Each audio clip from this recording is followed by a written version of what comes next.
ನಮಸ್ಕಾರ ವೀಕ್ಷಕರೇ, ನಾನು ರೇಷ್ಮಾ. ನೀವು ನೋಡ್ತಾ ಇದ್ದೀರಾ ಕರ್ನಾಟಕ ಪವರ್ ಟಿವಿ ನ್ಯೂಸ್. ಇದೀಗ ಈ ದಿನದ ಪ್ರಮುಖ ಹೆಡ್ಲೈನ್. ಕೊಪ್ಪಳ ಲೋಕಸಭಾ ವ್ಯಾಪ್ತಿಯ ಹುಣಸಿಹಾಳ ಗ್ರಾಮದಲ್ಲಿ ಎಸ್ಯುಸಿಐ ಪಕ್ಷದ ಅಭ್ಯರ್ಥಿ ಶರಣಪ್ಪ ಅವರ ಪರ ಮತಯಾಚನೆ ಮಾಡಿ ಗ್ರಾಮಸ್ಥರನ್ನ ಉದ್ದೇಶಿಸಿ ಮಾತನಾಡಿದ ಪಕ್ಷದ ನಾಯಕರಾದ ಕೃಷ್ಣ ಬೆಂಗಳೂರು, ಪಕ್ಷದ ಸದಸ್ಯರಾದ ದೇವರಾಜ್ ಹೊಸ್ಮನಿ ಅವರು ಸಹ ಈ ಸಂದರ್ಭದಲ್ಲಿ ಮಾತನಾಡಿದರು. ಈ ಸಂದರ್ಭದಲ್ಲಿ ಸದಸ್ಯರಾದ ಶರಣು ಪಾಟೀಲ್, ಗಂಗರಾಜ್ ಅಳ್ಳಳ್ಳಿ, ದೇವರಾಜ್ ಹೊಸ್ಮನಿ, ಶಾರದಾ ಗಡ್ಡಿ, ದ್ಯಾಮಣ್ಣ ಡೊಳ್ಳಿನ್, ಮಲ್ಲಪ್ಪ ಕಿರಣ್ ಬೆಂಗಳೂರು ಮುಂತಾದವರು ಉಪಸ್ಥಿತರಿದ್ದರು. ಯುವಜನ ಮಿತ್ರರೇ, ಇಲ್ಲಿ ಎಷ್ಟೋ ಜನ ಯುವಕರು ನಿಂತಿದ್ದೀರಾ. ಅವಾಗಲೇ ನಮ್ಮ ಶರಣ ಬಸವ ಅಂತ ಮಾತಾಡ್ತಾ ಹೇಳಿದ್ರು, ಇದು ಒಂದು ಹೋರಾಟದ ಪಕ್ಷ ಅಂತ ಹೇಳಿ. ಈಗ ಏನು 18ನೇ ಲೋಕಸಭಾ ಚುನಾವಣೆ ಬಂದಿದೆ. ಬಂದ ನಂತರ ನಾವು ಈಗ ಡಿಸೈಡ್ ಮಾಡ್ಕೊಂಡಿದ್ದೀವಿ ಯಾವ ಪಕ್ಷಕ್ಕೆ ವೋಟ್ ಹಾಕ್ಬೇಕು ಅಂತ. ನಮ್ಮ ಮನಸ್ಸಲ್ಲಿ ಆಲ್ರೆಡಿ ರಿಜಿಸ್ಟರ್ ಆಗಿದೆ, ವೋಟ್ ಹಾಕ್ತೀವಿ. ಆದ್ರೆ ಸ್ನೇಹಿತರೆ, ವೋಟ್ ಹಾಕೋದಕ್ಕೂ ಮುಂಚೆ ನಮ್ಮ ಎಸ್ಯುಸಿಐ ಕಮ್ಯುನಿಸ್ಟ್ ಪಕ್ಷದ ನಾವು ಕೆಲವೊಂದು ಈ ಲೋಕಸಭಾ ಚುನಾವಣೆಯಲ್ಲಿ ಪ್ರತಿ ಹಳ್ಳಿಗಳಲ್ಲಿ ಹೋಗಿ ಜನಗಳ ಮಧ್ಯೆ ನಮ್ಮ ಪಕ್ಷದ ನಿಲುವೇನು, ಚುನಾವಣೆಗಳನ್ನ ಜನಗಳು ಯಾವ ರೀತಿ ನೋಡಬೇಕು, ಇದ್ರ ಬಗ್ಗೆ ನಾವು ಈ ಸಂದರ್ಭದಲ್ಲಿ ಚರ್ಚೆಗಳನ್ನ ಮಾಡ್ತಾ ಇದ್ದೀವಿ. ಸ್ನೇಹಿತರೆ, ಇಲ್ಲಿ ಪ್ರತಿ 5 ವರ್ಷಕ್ಕೊಮ್ಮೆ ಚುನಾವಣೆಗಳು ಬರುತ್ತೆ. ಅದರಲ್ಲಿ ಯಾವುದೋ ಒಂದು ಪಕ್ಷ ಚುನಾವಣೆ ನಂತರ ಅಧಿಕಾರಕ್ಕೆ ಬರುತ್ತೆ. ಅದರಲ್ಲಿ ಕೆಲವರು ಕಾಂಗ್ರೆಸ್ಗೆ ವೋಟ್ ಹಾಕ್ತಾರೆ, ಕೆಲವರು ಬಿಜೆಪಿಗೆ ವೋಟ್ ಹಾಕ್ತಾರೆ. ಕಾಂಗ್ರೆಸ್ ಮೇಲೆ ಸಿಟ್ಟು ಬಂದ್ರೆ ಬಿಜೆಪಿಗೆ ವೋಟ್ ಹಾಕೋಣ ಸಾಕು ಅಂತ ಬಿಜೆಪಿಗೆ ಹಾಕ್ತೀವಿ. ಬಿಜೆಪಿ ಮೇಲೆ ಸಿಟ್ಟು ಬಂದ್ರೆ ಕಾಂಗ್ರೆಸ್ ವೋಟ್ ಹಾಕ್ಬಿಡೋಣ ಅಂತ ಡಿಸೈಡ್ ಮಾಡ್ಕೊಳ್ತೀವಿ. ಯಾಕಂದ್ರೆ ಇಡೀ ಈ ವ್ಯವಸ್ಥೆ ನಮ್ಮನ್ನ ಇವತ್ತು ಅದರಲ್ಲಿ ನಿಲ್ಲಿಸಿದ್ದಾರೆ. ನೀವು ಅದರಿಂದ ಆಚೆಗೆ ಯೋಚನೆ ಮಾಡಬಾರ್ದು. ನಿಮ್ಗೆ ಎಷ್ಟೇ ಸಿಟ್ಟು ಬಂದ್ರೂ ಕೂಡ ನೀವು ಹೊರಗಡೆ ಯೋಚನೆ ಮಾಡಬಾರ್ದು, ಹೋರಾಟದ ಬಗ್ಗೆ ಯೋಚನೆ ಮಾಡಬಾರ್ದು. ಕಾಂಗ್ರೆಸ್ ಸರಿ ಇಲ್ಲ ಅಂತ ಯೋಚನೆ ಮಾಡಬೇಕು, ಇನ್ನು ಬಿಜೆಪಿ ಸರಿ ಇಲ್ಲ ಅಂತ ಯೋಚನೆ ಮಾಡಬೇಕು. ಆದ್ರೆ ಸ್ನೇಹಿತರೆ, ಈ ಎರಡೂ ಪಕ್ಷಗಳು ಕೂಡ ಒಂದೇ ನಾಣ್ಯದ 2 ಮುಖಗಳು. ಯಾಕೆ ಅಂದ್ರೆ ನಮಗೆ ನಮ್ಮ ಸಮಸ್ಯೆಗಳೇನು, ಯಾವುದು ನಮ್ಮನ್ನ ದಿನನಿತ್ಯ ಕಾಡ್ತಕ್ಕಂಥ ಸಮಸ್ಯೆ ಯಾವುದು? ಇವತ್ತಿನ ಬೆಲೆ ಏರಿಕೆ, ನಿರುದ್ಯೋಗ ಸಮಸ್ಯೆ, ಶಿಕ್ಷಣ ವ್ಯಾಪಾರೀಕರಣ, ಅಥವಾ ಆಸ್ಪತ್ರೆಗಳಿರ್ತಕ್ಕಂಥ ಸಮಸ್ಯೆ, ಈ ಮೂಲಭೂತವಾದಂತಹ ಸಮಸ್ಯೆಗಳ ಬಗ್ಗೆ ಯಾವ ಪಕ್ಷ ಮಾತಾಡುತ್ತೆ?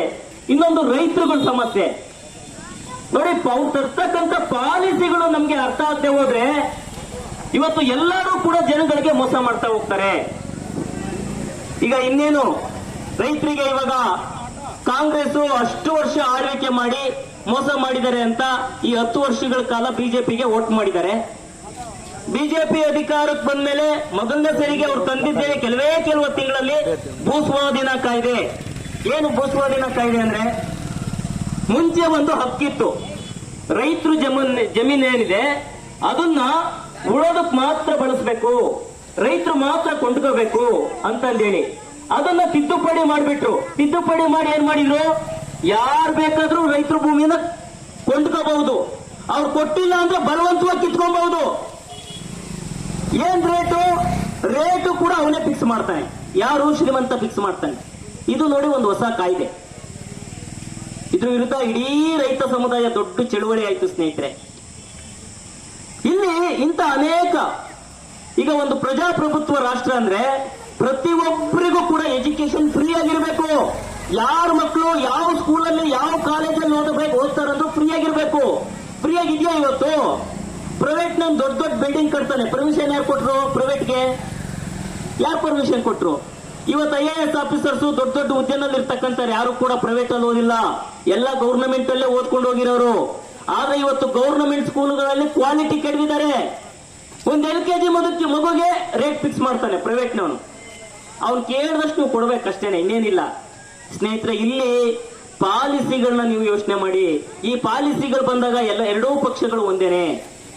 ಅದು ಕಾಂಗ್ರೆಸ್ ಆಗ್ಲಿ, ಬಿಜೆಪಿ ಆಗ್ಲಿ, ಅಥವಾ ಪ್ರಾದೇಶಿಕ ಪಕ್ಷ JDS ಆಗ್ಲಿ, ಇವ್ರು ಯಾರು ಕೂಡ ಹೊರತಲ್ಲ. ಸ್ನೇಹಿತರೆ, ನಮ್ಮ ಪಕ್ಷ SUCI ಅನ್ನೋದು ಒಂದು ಕಮ್ಯುನಿಸ್ಟ್ ಪಕ್ಷ. ಕಮ್ಯುನಿಸ್ಟ್ ಪಕ್ಷ ಅಂದ್ರೆ ಒಂದು ಕ್ರಾಂತಿಕಾರಿ. ಅವಾಗ ಹೇಳಿದ್ರು ಶರಣವರು. ಹೋರಾಟದ ಪಕ್ಷ ಅಂದ್ರೆ ಏನು? ನಮ್ಮ ದೇಶದಲ್ಲಿ ಎರಡು ವರ್ಗಗಳಿದೆ, ಒಂದು ಕಾರ್ಮಿಕ ವರ್ಗ, ಇನ್ನೊಂದು ಬಂಡವಾಳಶಾಹಿ ವರ್ಗ. ಈ ಬಂಡವಾಳಶಾಹಿ ವರ್ಗ ಈ ಪಕ್ಷಗಳನ್ನ ಹುಟ್ಟಾಕಿದೆ. ನೀವು ಇತಿಹಾಸದಲ್ಲಿ ನೋಡಿದ್ರೆ ಕಾಂಗ್ರೆಸ್ ಬಿಜೆಪಿ ಅಂತ ಇರಲಿಲ್ಲ. ಕಾರ್ಮಿಕ ವರ್ಗ ಅಂತ ಇತ್ತು, ಬಂಡವಾಳಶಾಹಿ ವರ್ಗ ಅಂತ ಇತ್ತು. ಬಂಡವಾಳಶಾಹಿ ವರ್ಗಕ್ಕೆ ಎರಡು ಪಕ್ಷಗಳು ಬೇಕು, ಪಾರ್ಲಿಮೆಂಟರಿ ಮೇಲೆ ಜನಗಳಿಗೆ ನಂಬಿಕೆ ಉಳಿಸಿ ಅಲ್ಲಿ ಕಚ್ಚಾಟ ನೋಡೋದಕ್ಕೆ. ಜನಗಳು ಅಲ್ಲಿ ಕಚ್ಚಾಡಬೇಕು. ಯಾವತ್ತೂ ಕೂಡ ನಾವ್ ಯಾವತ್ತಾದ್ರೂ ಅಂಬಾನಿ ಅದಾನಿನ ಬೈಕೊಳ್ತೀವ? ಅವ್ರ ವಿರುದ್ಧ ಹೋರಾಟ ಮಾಡ್ತೀವ? ಕಾಂಗ್ರೆಸ್ ಸರಿ ಇಲ್ಲ ಅಂತೀವಿ, ಬಿಜೆಪಿ ಸರಿ ಇಲ್ಲ ಅಂತೀವಿ. ಸ್ನೇಹಿತರೆ, ಇವಾಗ ಇತ್ತೀಚೆಗೆ ನೀವು ಗಮನಿಸಿರ್ತೀರ ಎಲೆಕ್ಟ್ರಾಲ್ ಬಾಂಡು. ಏನ್ ಎಲೆಕ್ಟ್ರಾಲ್ ಬಾಂಡು? ದೊಡ್ಡ ದೊಡ್ಡ ಉದ್ಯಮಪತಿಗಳು ಎಲ್ಲಾ ಪಕ್ಷಗಳಿಗೂ ಕೂಡ ಇವತ್ತು ಬಾಂಡ್ ರೂಪದಲ್ಲಿ ದೇಣಿಗೆ ಕೊಟ್ಟಿದ್ದಾರೆ. ಯಾರ್ದು ದುಡ್ಡು ಅದೆಲ್ಲ? ಎಲ್ಲಿಂದ ಬಂತು?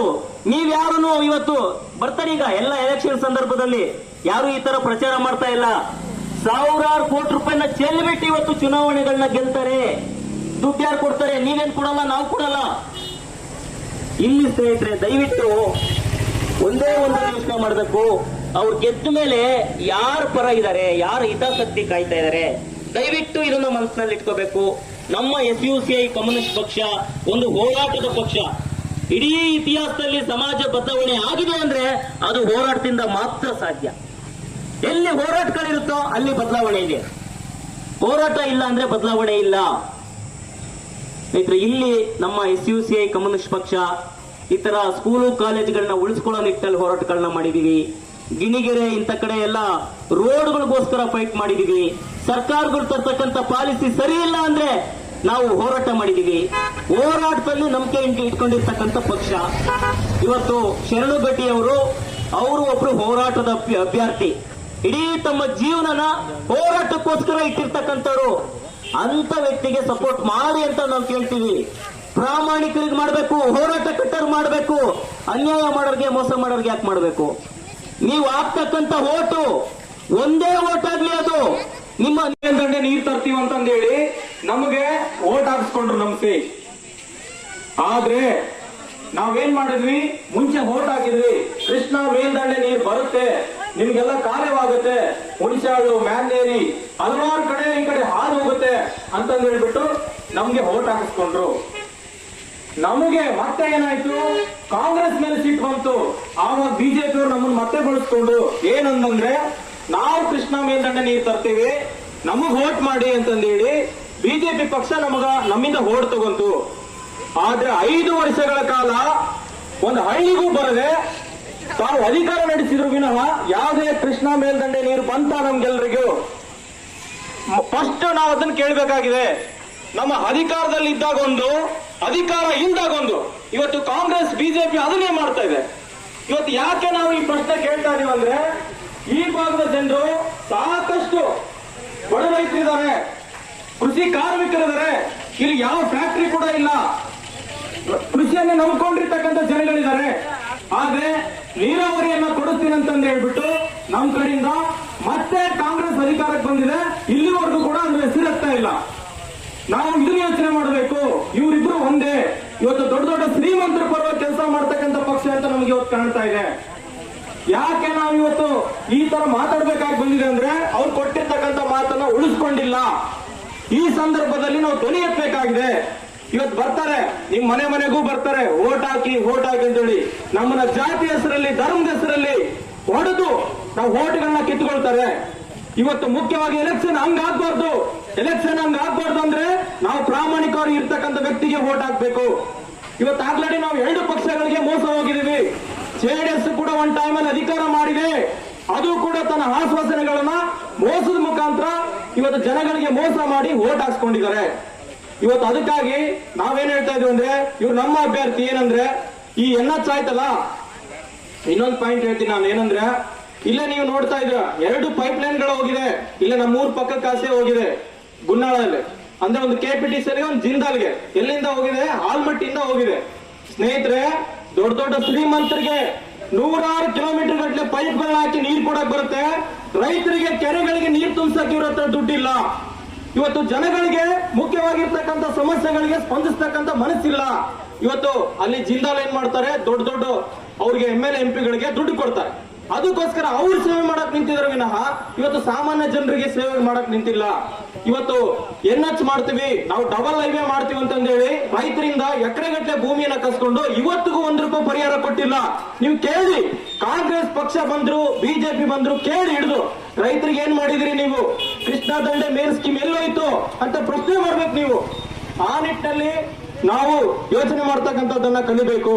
ಯಾಕಂದ್ರೆ ನಾವು ಇವತ್ತು ಹೋರಾಟಗಳನ್ನ ಕಟ್ಟದೆ ಹೋದ್ರೆ ಇವತ್ತು ಸಾಧ್ಯ ಇಲ್ಲ. ಜನಸಾಮಾನ್ಯರನ್ನ ಲೂಟಿ ಮಾಡ್ಕೊಂತ ಬಂದಿರ್ತಕ್ಕಂಥ ಪಕ್ಷಗಳಿಗೆ ನಾವು ನಿಲ್ತೀವಂದ್ರೆ ಇವತ್ತು ನಮ್ಮ ಹಕ್ಕನ್ನ ನಾವು ಮಾಡ್ಕೊಂಡಂತೆ ಇವತ್ತು ಬರ್ತಾರೆ, ಇನ್ನೊಂದು 4 ದಿನದಲ್ಲಿ ಬರ್ತಾರೆ. ನಮ್ಮಲ್ಲಿ ಕೂಡ ಹಲವಾರು ಸಾರಿ ಬೇರೆ ಬೇರೆ ಪಕ್ಷಗಳು ಗೆದ್ದಿದೆ, ನಾವು ಎಚ್ಚೆತ್ಕೊಳ್ಬೇಕಾಗಿದೆ. ಅದಕ್ಕೋಸ್ಕರ ಎಚ್ಚೆತ್ಕೊಳ್ದೆ ಹೋದ್ರೆ ಇವತ್ತು ನಮ್ಮನ್ನ ತುಳಿತಕ್ಕಂಥ ಕೆಲಸ ಮಾಡತಕ್ಕಂಥದ್ದು ನಾವು ಕಾಣ್ಬೋದು. ಈ ನಮ್ಮ ಅಭ್ಯರ್ಥಿ ಈ KPTCLಗೆ ಹೋಗ್ಬೇಕಾದ್ರೆ ₹3,000 ಒಂದು ಫೀಟ್ಗೆ ₹3,000 ಫಿಕ್ಸ್ ಆಗಿದೆ. ಆದ್ರೆ ದಲ್ಲಾಳಿಗಳನ್ನು ರೂಪಿಸ್ಬಿಟ್ಟು ಕೇವಲ ಒಂದು ಪೈಪ್ ನ ₹3,000 ಹಾಕೊಂಡು ಹೋಗಿದ್ದಾರೆ ರೈತರಿಗೆ. ನಾವು ಹೋರಾಟ ಮಾಡಿದ ಮೇಲೆ ಹಲವಾರು ಜನರುಗಳಿಗೆ ಸಾಕಷ್ಟು ದುಡ್ಡು ಬಂತು ರೈತರಿಗೆ. ಈ ರೀತಿ ಮೋಸಗಳ ಮೇಲೆ ಮೋಸಗಳು ಮಾಡ್ತಾರೆ.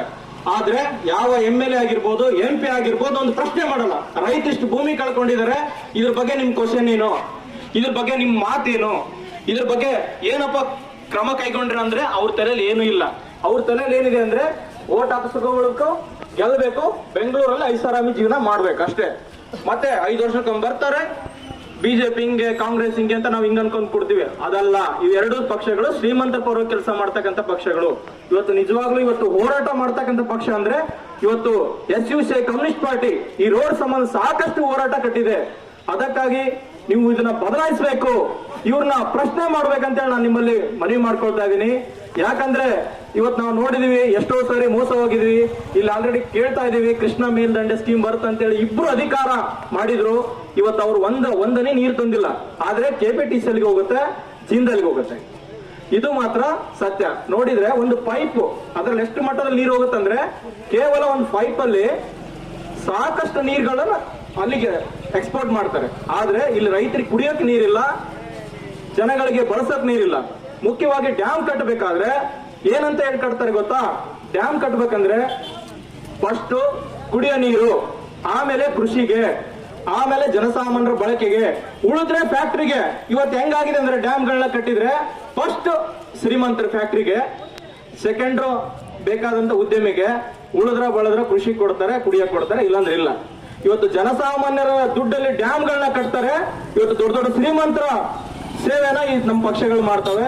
ಇವತ್ತು ನಾವು ಇವತ್ತು ಪ್ರಶ್ನೆ ಮಾಡಬೇಕು, ಪ್ರತಿಯೊಬ್ಬರು ಕೂಡ ಇದನ್ನ ಆಲಿಸ್ಬಿಟ್ಟು ಇವತ್ತು ಮತದಾನ ಮಾಡ್ಬೇಕಂತೇಳಿ ಹುಣಸಾಳ ಗ್ರಾಮದ ಹಿರಿಯರಲ್ಲಿ ಮತ್ತು ಯುವಕರಲ್ಲಿ ನಾನು ಮನವಿ ಮಾಡ್ಕೊಳ್ತಾ ಇದ್ದೀನಿ. ನನ್ಗೆ ಇಷ್ಟೊತ್ತು ಅವಕಾಶ ಮಾಡಿಕೊಟ್ಟಿರ್ತಕ್ಕಂಥ ಎಲ್ಲ ಹುಣಸಾಳ ಗ್ರಾಮಸ್ಥರು ಮತ್ತು ನಮ್ಮ ಪಕ್ಷದ ಹಿರಿಯರಿಗೂ ಧನ್ಯವಾದ.